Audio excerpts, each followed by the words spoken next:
Groupe Pelou, l'immobilier bien plus encore présente Le Grand Matin Sud Radio Week-end. Osez investir. Thomas Binet. Bonjour, vous êtes sur Sud Radio et vous écoutez Osez investir, votre rendez-vous hebdomadaire sur l'investissement réussi. Tout pour vous accompagner dans vos choix de placement. Bonjour Thomas Binet. Bonjour Philippe. Au sommaire de ce 29e numéro, nous allons parler société civile de placement immobilier. Absolument Philippe, un numéro spécial est toujours en direct sur Sud Radio. Nous allons essayer d'apporter des éléments de réponse autour du thème. Quelle est la situation pour les placements en SCPI et quelles sont les perspectives pour les prochains mois ?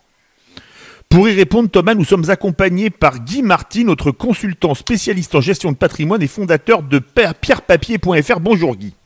Bonjour Philippe. Et nos deux invités, Jean-Marc Colly, directeur général d'Amundi Immobilier, société de gestion du groupe Amundi spécialisée dans le développement, la structuration et la gestion de fonds immobiliers destinés aux investisseurs particuliers, aux banques privées et leurs distributeurs, ainsi qu'aux institutionnels, aux grandes entreprises et professionnels de l'immobilier. Bonjour Jean-Marc Colly. Bonjour.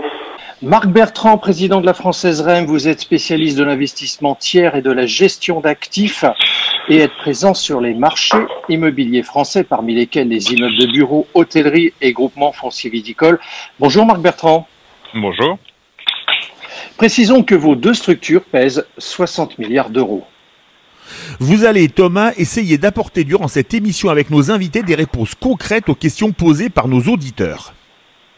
Oui, Philippe, des réponses pratiques. Pour cela, nous avons mis en place une adresse email contact@oseinvestir.fr afin qu'ils puissent nous questionner sur leur placement et sur leurs interrogations face à la conjoncture actuelle.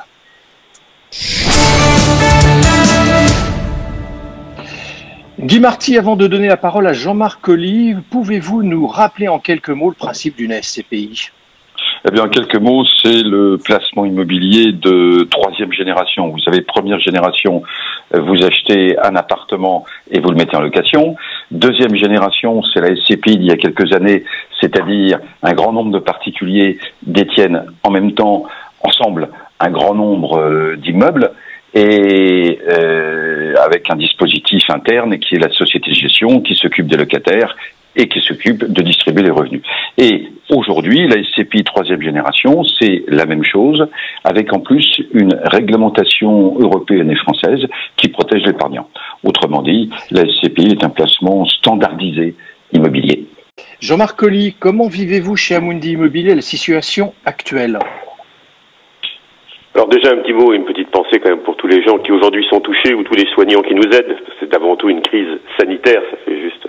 Et bien sûr qui va se déployer sur une crise économique. Alors la vision de la recherche d'Amundi, c'est plutôt une situation transitoire, c'est-à-dire qu'on va souffrir sans doute beaucoup au deuxième et au troisième trimestre avant une reprise qui devrait intervenir à partir du quatrième trimestre. Alors elle peut être en U, en V, en W.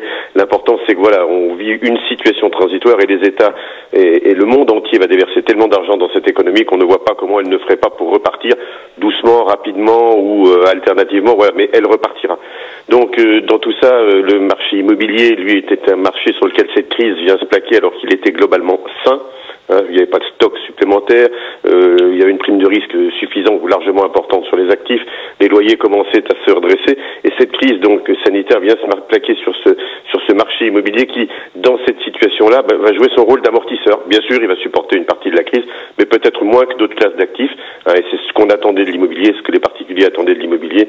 Donc voilà, dans cette situation transitoire qui va vers une reprise, le marché immobilier va atténuer les effets de cette crise et c'est ça ce que nous cherchons à faire aujourd'hui avec des équipes qui continuent à travailler quand même malgré la situation et le confinement dans lequel nous sommes. On va en parler dans le détail, Jean-Marc Colly. Guy Marty, avant cette crise, la croissance sur le continent européen était estimée à 1,4%. Maintenant, Bruxelles évoque une récession. Pouvez-vous nous indiquer les principaux impacts sur les SCPI que vous en estimez ? Vous savez, Jean-Marc Colly vient de répondre sur la question de crise et redémarrage. Les SCPI, c'est de l'immobilier. On ne peut pas imaginer que l'immobilier ne soit pas impacté à la fois dans ses revenus et dans sa valeur. Toute l'idée, c'est que c'est transitoire. Et l'idée surtout, c'est que la SCPI est un placement de long terme, c'est-à-dire que Bien sûr, en période de souffrance économique, elles sont impactées, mais quand on fait le bilan sur de nombreuses années, on s'aperçoit que c'est quand même mieux que les placements de taux comme le livret A ou les fonds euros. Jean-Marc Colly, l'an passé, la collecte a battu des records dans les SCPI. Comment considérez-vous les périodes à venir? Est-ce que vous croyez qu'on va réussir de nouveau à battre des records? On avait commencé l'année en fanfare, je crois qu'on allait battre tous les records, janvier, février. Là, le plus important, c'est moins de battre des records que de continuer à avoir de la collecte, puis surtout d'assurer la liquidité des produits immobiliers sur lesquels massivement des gens sont venus depuis quelques années. Donc là, on a les chiffres, quasiment tous à la fin du mois de mars. Ce qu'on peut dire, c'est deux choses. Un, il n'y a aucune augmentation des demandes de rachat, c'est-à-dire que les gens continuent à faire confiance à ce produit, sans doute pour les qualités dont je parlais tout à l'heure, d'amortisseur à la crise. Et puis, bien sûr, la collecte continue, un petit peu plus faible que bien sûr ce qui était au janvier et février, mais en ce qui nous concerne, nous avons toujours une collecte encore assez soutenue, et c'est plutôt ce qu'on imagine dans les mois qui viennent, voilà, une stabilisation d'une collecte à un niveau plus raisonnable que ce que nous avions en début d'exercice, mais qui suffit largement à assurer la liquidité, voire qui continue à donner des capitaux à investir pour les sociétés de gestion que nous sommes. Guy Marty, une question simple, pratique d'un de nos auditeurs, mais ô combien pertinente. Tout simplement, est-ce le moment d'acheter des parts de SCPI? Alors, beaucoup de SCPI ont mis en place ce qu'on appelle des investissements programmés. Vous savez, un versement régulier par mois ou par trimestre. Et ça, c'est vraiment le moment de continuer. Parce que la logique du versement régulier, c'est bien entendu de profiter des bonnes comme des périodes plus difficiles. Et donc, oui, il faut continuer les versements réguliers. Ça peut être très payant au travers des 6 mois ou des 2 ans avant que tout se redevienne normal. Guy Marty, vous avez une question pour Jean-Marc Colly. Oui, imaginons un ami proche ou quelqu'un de votre famille vous demande s'il doit vraiment garder ses parts de SCPI. Qu'est-ce que vous lui répondez? Si je disais non, ce serait pas un bon conseil. Oui, je crois qu'il faut savoir faire le dos rond dans une période où ça va un petit peu plus difficilement.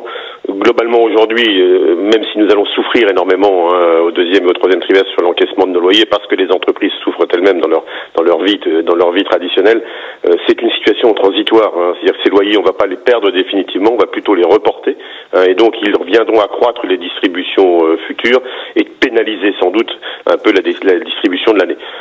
On pense, mais on estime au pire qu'on serait capable de distribuer encore 70 ou 80% de ce que l'on avait prévu en début d'exercice. C'est vous dire, quand même, si le revenu est important, ça veut dire qu'on serait capable de servir entre 3 et 4% de rendement à ceux qui continueraient à nous faire confiance pendant cette période. Je crois que dans la situation actuelle troublée, la situation des marchés financiers difficile, ce serait déjà un beau score. Mais ce que je veux remarquer surtout et redire, c'est que ce serait plutôt du report de revenus, c'est-à-dire tout ce que nous n'avons pas encaissé là, on en encaissera sans doute une grande partie entre septembre-octobre 2020 et sans doute le cours de l'année 2021. Donc venez pour la distribution qu'on continuera bien sûr à vous donner. Venez aussi parce que les valeurs peut-être peuvent s'ajuster, mais tellement faiblement. C'est une situation encore transitoire. C'est pas parce qu'un local ou votre appartement ne rapporte pas de loyer pendant 2 mois qu'il a perdu de valeur. L'immobilier d'entreprise, c'est un peu la même chose. Il y aura des ajustements à la marge, mais voilà, les expertises que l'on a, la valorisation du prix départ nous permettront de supporter ces écarts de valeur. Donc pour la distribution et pour la conservation de la valeur, vous pouvez venir nous rejoindre sur les parts de SCPI ou du moins continuer à les garder. Thomas, vous êtes également en ligne avec Marc Bertrand. Oui Philippe, Marc Bertrand, que nous avions le plaisir de recevoir en février dernier dans le 23e numéro d'Oser Investir, est président de la Française REM et dans un instant, il va nous parler du changement de situation qu'il doit vivre depuis son passage sur notre plateau.